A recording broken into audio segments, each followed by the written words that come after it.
Welcome back to the deep dive. We're absolutely buzzing to get into some seriously insightful stuff with you today. Yeah, it's always great to be back and, explore something that really makes you think. Today, we're cracking open Chapter 7 of Never Split the Difference, and that title alone create the illusion of control. It's just magnetic, isn't it? It really grabs your attention, yeah. Yeah. It suggests a way of navigating conversations that isn't about direct confrontation, but something much more subtle. Exactly. And what we're aiming to do in this deep dive is sort of pull out the core of this chapter, how you can actually become more influential in negotiations by, well, making the other person genuinely believe they're the one steering the ship. It's a fascinating twist on how we usually think about getting what we want, definitely. Absolutely. And for you, our listener, understanding this isn't just about dominating every interaction. It's a really clever shortcut to more effective communication in all sorts of situations, helping you achieve your goals without feeling like you're constantly, battling it out. Prevents that feeling of being overwhelmed, maybe. Yeah, exactly. So where does this all begin in the chapter? Well, the chapter starts with a really powerful and, frankly, devastating real-world event.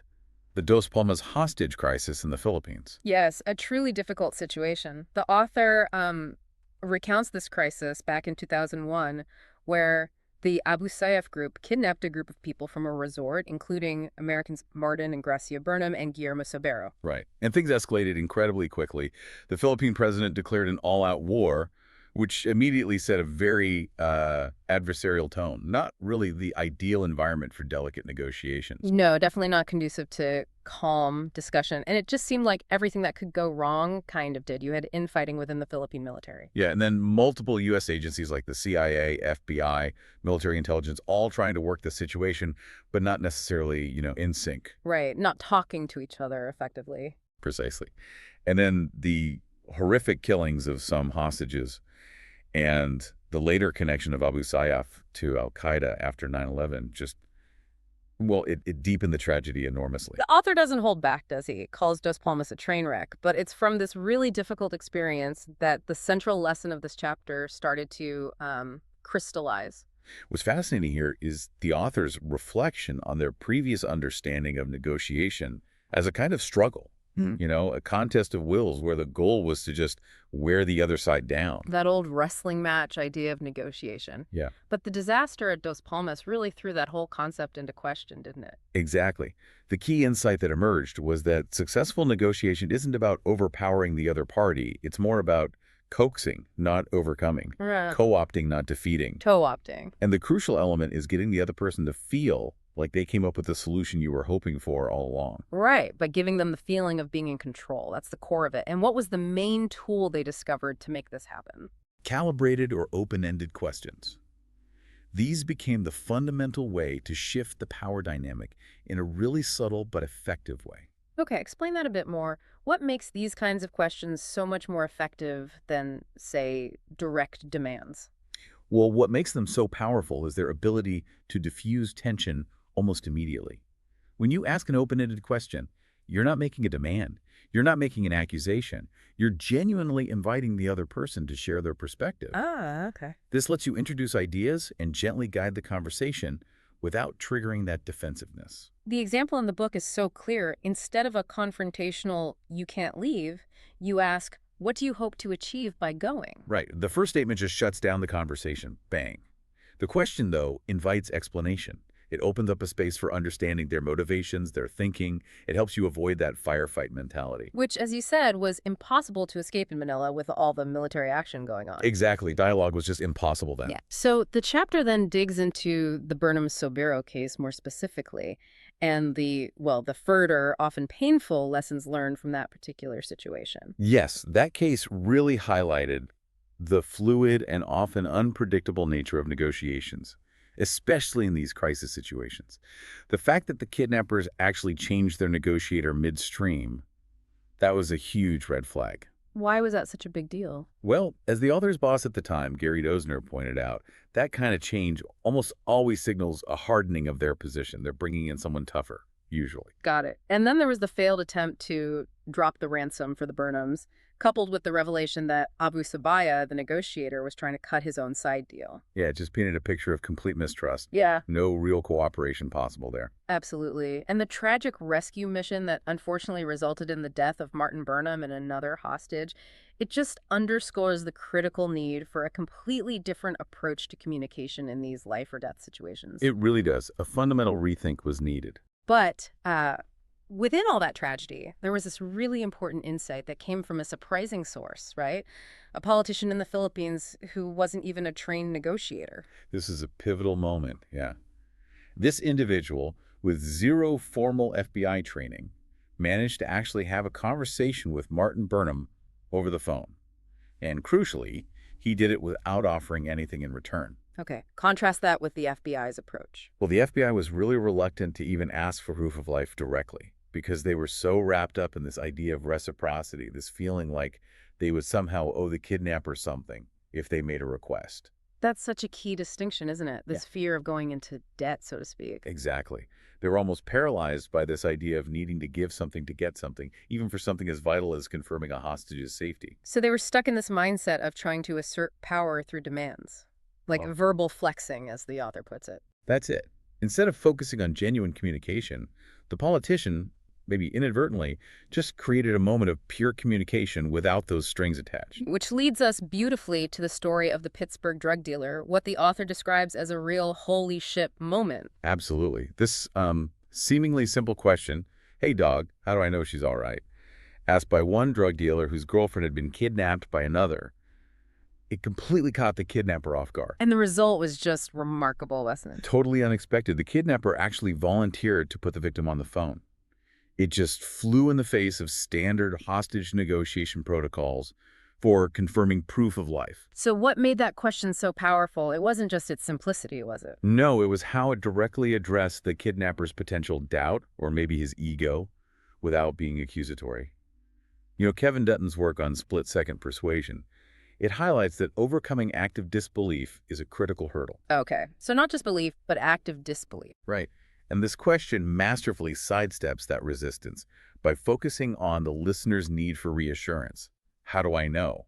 Rather than demanding the kidnapper prove something. And that's the essence of calibrated questions, isn't it? They bypass that resistance by making the other person feel like they're in charge, like they're the one offering the solution or the information. Precisely. You're not trying to force your point of view down their throat. You're gently guiding them to your desired outcome using their own momentum, you could say. The chapter then beautifully illustrates how this concept extends far beyond hostage situations. It works in everyday interactions, too, like a doctor talking to a patient. Oh, yeah. The anecdote about the senior physician and the patient wanting to leave the hospital before his biopsy results were in that's a perfect illustration. Instead of just ordering him to stay. Exactly. Instead of, you can't leave, the doctor used calibrated questions. What's making you feel you need to leave right now? How can we address those concerns so you can get the results you need? Things like that. And the patient ended up staying. Yes, because the doctor subtly guided him to solve his own problem, needing to leave, versus needing the results in the way the doctor wanted, but the patient felt he made the decision. It turned a potential conflict into a collaborative, problem-solving exercise, all by making the patient feel like he was the one making the informed choice. And it applies to even more mundane negotiations, like the author points out with shopping. Asking, how am I supposed to do that when a price is higher than you budgeted? Right, it shifts the dynamic. It's not you making a demand, lower the price. It's you asking for help in solving your problem. How can I afford this? It makes the salesperson think about solutions rather than just defending their price. Okay, so let's get practical. How do we actually craft these really effective, calibrated questions? What are the key principles? What's crucial is how you phrase them. Yeah. Effective calibrated questions typically start with what or how. You can sometimes use why, but you need to be really careful because why can often sound accusatory. Like, why did you do that? Yeah, puts people on the defensive immediately. Exactly. The goal is to avoid questions that can be answered with just a simple yes or no, or even a short fact. So give me an example. Instead of asking, does this look like something you'd be interested in, which is a yes/no, you'd ask, how does this look to you? Or what about this seems most useful? Or what are your thoughts on this approach? Got it. It opens up the conversation, encourages them to think more deeply, and actually articulate their thoughts, their feelings, their needs. Exactly. And the chapter gives some really useful standby calibrated questions you can pretty much use in almost any negotiation right from the start. Like, Questions like, what is the biggest challenge you face? Or what about this is important to you? And the incredibly versatile, how can I help make this better for us? Or as we mentioned, how am I supposed to do that? right. These questions subtly ask for assistance, don't they? They tap into the other person's problem-solving abilities. They do. And this can be particularly effective with people who might be more assertive or even a bit ego-driven, because it allows them to feel like they're contributing their intelligence to find the solution. They're the smart one helping you out. Makes them feel powerful, in control. That's the illusion. But the chapter also emphasizes a really critical point, doesn't it? Even with perfectly crafted, calibrated questions, there's one fundamental element that's absolutely essential for success. Self-control. Your own self-control, the ability to manage your own emotions. If you can't keep your cool, even the best negotiation techniques can just fall apart. The story of the freelance marketing strategist dealing with the very frugal CEO perfectly illustrates this. Oh, absolutely. She had a well-thought-out strategy using no-oriented questions, calibrated questions, labeling the whole toolkit. But Then she let her frustration get the better of her. She lost her temper when the CEO pushed back, and boom, the whole negotiation went south. Derailed. so it wasn't the strategy that failed, it was the execution under pressure. Precisely. The author really stresses the importance of staying calm and rational. Simple things, really, like taking a breath before you respond, pausing to think, Biting your tongue, maybe? literally sometimes, and not reacting defensively to verbal jabs or attacks. Instead of firing back emotionally, you just circle back with a calibrated question like, how am I supposed to work with that? Or what are you trying to accomplish by saying that? It recenters the conversation. And the idea of hostage mentality is so insightful here, how that feeling of being powerless can lead to defensiveness and even aggression, even in a business meeting. Exactly. When people feel trapped or like they lack control, their defenses go way up. They dig in their heels. Calibrated questions, and sometimes even a sincere apology, if appropriate, I'm sorry, how can we fix this, can actually lower the other person's emotional temperature, their heart rate even. It creates a more productive, solution-oriented environment. It does. It's about training your rational brain, the neocortex, the thinking part, to override those impulsive emotional reactions from the more primitive parts of the brain. Okay, so let's wrap up. Can we quickly summarize some of the really key takeaways from this chapter on creating that illusion of control? Absolutely. I think the core message, the big one, is that the listener in a conversation actually holds a surprising amount of power. Mhm. The person talking is revealing information, right? And the listener can strategically guide that flow. It's listener's judo, as the author calls it, using the other person's energy and momentum to achieve your own goals. Very clever. It is. So, key lessons. Don't try to force agreement through aggressive tactics or direct confrontation. Avoid questions that elicit a simple yes or no. Those tend to corner people. Master those how and what calibrated questions. Yes. To give the other person the illusion of control while you gather valuable information and gently guide them. Use why very, very cautiously. Calibrate your questions carefully to steer the other party toward your desired outcome, making them feel like it's theirs. Right. And bite your tongue. Keep your emotions in check. Use calibrated questions as your go-to response when you feel attacked or pressured. And finally, Always remember there's likely a team, or at least other influences and constraints, on the other side of the table. You're not just negotiating with the person in front of you. wow, really powerful stuff. It completely reframes how you think about having effective conversations and, well, getting what you want, doesn't it? It truly does. By strategically asking for help, asking those how questions, and genuinely listening to the response, you can fundamentally shift your interactions.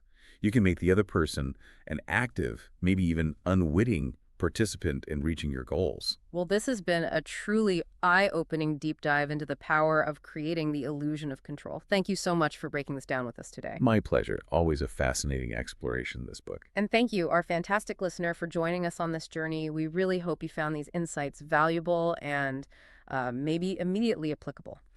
Now, for our next deep dive, we're going to be venturing into some equally crucial territory. How to spot when someone isn't being entirely truthful. Ooh, important. Yeah, and how to ensure that the agreements you make actually get implemented. We'll be diving into Chapter 8, Guarantee Execution. Trust us, you won't want to miss it. Stay tuned for more insightful explorations right here on the